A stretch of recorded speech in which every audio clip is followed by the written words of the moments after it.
ইস্তেগফার সম্পর্কে কোন কোন হাদিসের ভাষ্যের মধ্যে মান লাজিমাল ইস্তেগফার ভাষ্য এসেছে, অর্থাৎ যে ব্যক্তি ইস্তেগফারকে আঁকড়ে ধরবে, এটাকে কন্টিনিউয়াসলি করবে, ইস্তেগফার কখনো ছাড়বে না, সবসময় তার মধ্যে ইস্তেগফার অব্যাহত থাকবে, ওই ব্যক্তিকে আল্লাহ রাব্বুল আলামিন বিভিন্ন পেরেশানি থেকে সারপ্রাইজড হওয়ার মতো এমন এমন পথ বের করে দিবে যে সে চিন্তাও করে নাই, তার পেরেশানি থেকে মুক্তির পথ আল্লাহ তাআলা দেখায় দিবেন। ইস্তেগফার কিভাবে করবেন ভাই? ইস্তেগফার এমন একটা আমল, এটা ছাড়া তো আমাদের উপায় নাই ভাই। ইস্তেগফার আমাদের দুনিয়ার পেরেশানি দূর করবে, আখিরাতের পেরেশানি দূর করবে।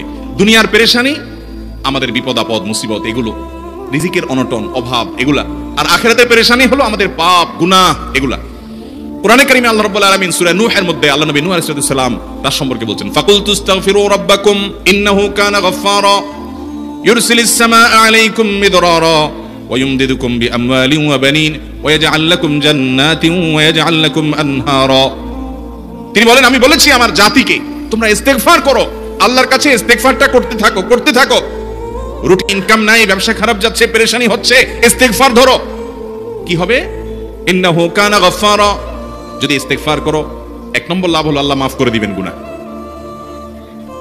ইউরসিলিস সামাআ আলাইকুম মিদরারা, যাতে ফসল ভালো হয়, রিজিক ভালো হয়, সেই ব্যবস্থা আল্লাহ করবেন। ওয়া ইউমদিদুকুম বিআমওয়ালিন ওয়া বানিন, ছেলে মেয়ে হয় না অথবা ভালো ছেলে মেয়ে নাই, আল্লাহ তাআলা নেক সন্তান দিয়ে তোমাকে শক্তিশালী করবেন, সম্পদ দিয়ে শক্তিশালী করবেন। ওয়া ইয়াজআল লাকুম জান্নাতি ওয়া ইয়াজআল লাকুম আনহারা, আল্লাহ তাআলা প্রসবন দিবেন, ফসল দিবেন, বরকত দিবেন রুজিতে। কিসের মাধ্যমে? ইস্তেগফার। কিসের মাধ্যমে ভাই? ইস্তেগফার। আহা, ইস্তেগফারের আমল আমাদের দেশে মানুষ আমরা জানি না ভাই। এটাও আরবদেরকে আমি দেখেছি, সারাক্ষণ তারা অবসর সময়গুলোতে ইস্তেগফার করতে থাকে, আস্তাগফিরুল্লাহ ওয়া আতুবু ইলাইহি, আস্তাগফিরুল্লাহ আস্তাগফিরুল্লাহ। মানে কি? আল্লাহর কাছে আমি ক্ষমা প্রার্থনা করি, আল্লাহর কাছে আমি মাপ চাই, আল্লাহর কাছে আমি তওবা করি, আল্লাহর দিকে আমি ধাবিত হই, আল্লাহর কাছে আমি ফিরে যাই, আস্তাগফিরুল্লাহ আস্তাগফিরুল্লাহ। আপনি বসে আছেন নিরিবিলি, ভাইরা আমার, এখন আর নিরিবিলি বলতে কোনো সময় নাই, এখন আর ফ্রি টাইম নাই, এখন আর আমাদের অবসর টাইম নাই। আস্তাগফিরুল্লাহ কখন বলবো? মোবাইল টিপতে টিপতে টিপতে টিপতে, ফেসবুকে নোটিফিকেশন দেখতে দেখতে দেখতে, লাইক কমেন্ট গুনতে গুনতে আমাদের এখন কোনো ফুরসত নাই। বাহিরে তো নাই, টয়লেটে গেলেও তখন আমাদের ব্যস্ততা মোবাইল নিয়ে, ফেসবুক নিয়ে, ঘুমাইতে গেলেও আমাদের ব্যস্ততা। ও ভাই আমার, অথচ আমার হায়াত শেষ হয়ে যাচ্ছে, আমল নামার শূন্য খালি, ফেসবুক টিপাটিপিতে পরিপূর্ণ। আল্লাহর কাছে কি নিয়ে যাবেন? ইস্তেগফার করবেন তো ইনশাআল্লাহ?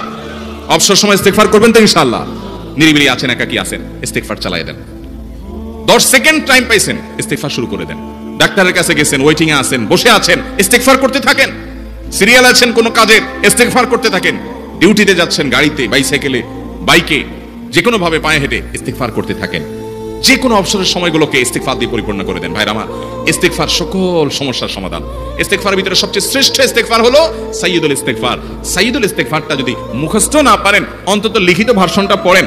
সাইয়্যিদুল ইস্তেগফারের যে অর্থ, এটার যে মর্ম, বড় হৃদয়গ্রাহী ভাই, বড় মর্মস্পর্শী। ইমানদার এটার অর্থের দিকে তাকায় যদি পড়ে, তো তার অন্তর না গলে পারে না। আল্লাহুম্মা আনতা রব্বি, হে আল্লাহ আপনি আমার রব, আপনি আমার পালনকর্তা লাগেন, আপনার সাথে আমার এই সম্পর্ক, আমি আপনার গোলাম, আপনি আমার রব, এই সম্পর্কটা আপনার সাথে আছে। আল্লাহুম্মা আনতা রব্বি লা ইলাহা ইল্লা আনত, ও আল্লাহ আপনি ছাড়া আমার ইবাদত, আমার গোলামি, আমার দাসত্ব, উপাসনার উপযুক্ত আর কেউ নাই। আল্লাহুম্মা আনতা রব্বি লা ইলাহা ইল্লা আনত খালাকতানি, আপনি আমাকে সৃষ্টি করেছেন, ওয়া আনা আবদুক, আল্লাহ আমি আপনার গোলাম। দেখেন কিভাবে আল্লাহর সাথে সম্পর্কটার কথা বলা হচ্ছে মুহাব্বতের সাথে। খালাকতানি ওয়া আনা আবদুক, আল্লাহ আপনি আমাকে সৃষ্টি করেছেন আর আমি আপনার গোলাম। ওয়া আনা আলা আহদিকা ওয়া ওয়া'দিকা মাস্তাতা'তু, আল্লাহ আপনার সাথে যে অঙ্গীকার করেছিলাম, আলাস্তু বিরাব্বিকুম, আপনি জিজ্ঞেস করেছেন, আলমে আরওয়াহাতে আমরা বলেছি বালা, হ্যাঁ আপনি আমার রব।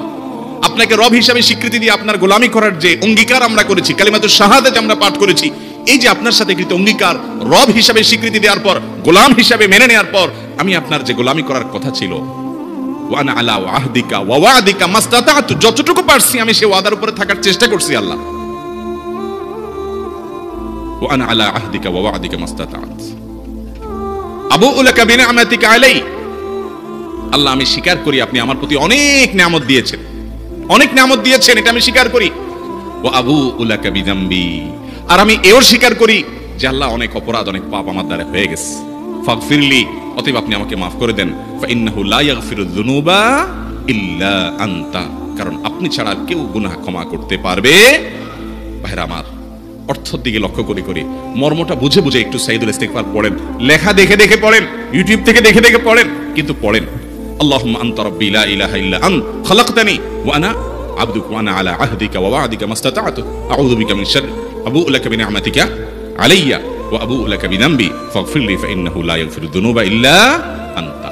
এটা হলো বড় ইস্তিগফার। এত বড় ইস্তিগফার পড়তে পারেন না, কোনো পেরেশানি নাই, কোনো অসুবিধা নাই। সবচেয়ে ছোট ইস্তিগফার হলো আস্তাগফিরুল্লাহ, আস্তাগফিরুল্লাহ, আস্তাগফিরুল্লাহ। আল্লাহ আপনার কাছে ক্ষমা চাই, কত ভুল হয়ে যায়, কত অন্যায় হয়ে যায়। ভাইরা আমার, এটা হলো রিমুভার। ভুল করে কিছু লিখছেন, রিমুভ করে ফেলছেন, শেষ হয়ে গেছে।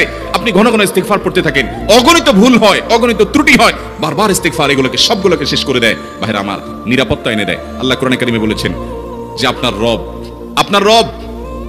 আপনার কওমের প্রতি আযাব নাযিল করবেন না যদি আপনি থাকেন। আর যদি তারা ইস্তিগফারে রত রাখে তাহলে গণ আযাব আল্লাহর পক্ষ থেকে আসবে। অতএব ভাইরা আমার, ইস্তিগফার বেশি বেশি করতে হবে। 6টা আমল, 6টা জিকির, দোয়া হলো শত শত হাজার দোয়া এবং জিকিরের সান্নিধ্যাসের। দ্বিতীয়টা হলো ইস্তিগফার। চেষ্টা করব না ইনশাআল্লাহ ইস্তিগফার করা, চলতে ফিরতে আস্তাগফিরুল্লাহ ওয়া আতুবু ইলাইহি, অথবা শুধু আস্তাগফিরুল্লাহ। আরেকটা ইস্তিগফার হাদিসে বর্ণিত, আস্তাগফিরুল্লাহাল্লাযী লা ইলাহা ইল্লা হুয়াল হাইয়ুল কাইয়্যুম ওয়া আতুবু ইলাইহি ওয়া লা হাওলা ওয়া লা কুওয়াতা ইল্লা বিল্লাহ। এটাও ইস্তিগফার। তাহলে একটা বড় ইস্তিগফার, একটা মিডিয়াম, একটা ছোট, যার যেটা সুবিধা হয় এটা পড়েন। বড়টা হলো সাইয়্যিদুল ইস্তিগফার, সবচেয়ে শ্রেষ্ঠ ইস্তিগফার যেটা হাদিসে বর্ণিত হয়েছে। সাইয়্যিদুল ইস্তিগফার নবীজি সকাল সন্ধ্যা পাঠ করতেন, বিভিন্ন সময় পাঠ করতেন, রাতে পাঠ করার কথা বলতেন। সাইয়্যিদুল ইস্তিগফার পাঠ করলে আল্লাহ রাব্বুল আলামিন ওই দিনে, ওই রাতে, ওই ব্যক্তি মারা গেলে তার সব গুনাহ খাতা মাফ করে তাকে জান্নাত দিবেন ইনশাআল্লাহ। অতএব ভাইরা আমার, সাইয়্যিদুল ইস্তিগফার সবচেয়ে বড়। আস্তাগফিরুল্লাহাল্লাযী লা ইলাহা ইল্লা হুয়াল হাইয়ুল কাইয়্যুম ওয়া আতুবু ইলাইহি ওয়া লা হাওলা ওয়া লা কুওয়াতা ইল্লা বিল্লাহ। এটা হলো মাঝারি ধরনের। আর সবচেয়ে ছোট ইস্তিগফার হলো আস্তাগফিরুল্লাহ ওয়া আতুবু ইলাইহি।